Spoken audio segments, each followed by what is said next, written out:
मुलगा झाला रे.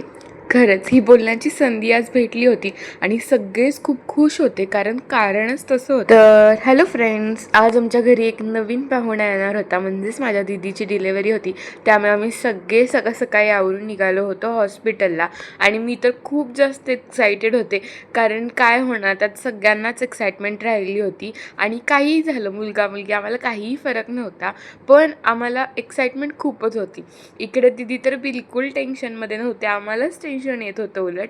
आणि मी मात्र सगळे मोमेंट्स कॅप्चर करत. आम्ही फक्त प्रे करत होतो की दीदी एकदम नीट असावी. आणि ही बघा निवांत बसली होती आणि सगळेच प्रे करत होते. सगळ्यांनाच टेन्शन आलं होतं की सगळं कसं काय होतंय, पण मी खूप खुश होती. आणि आम्हाला बाहेरूनच आवाज आला आणि समजलं की मुलगा झालाय.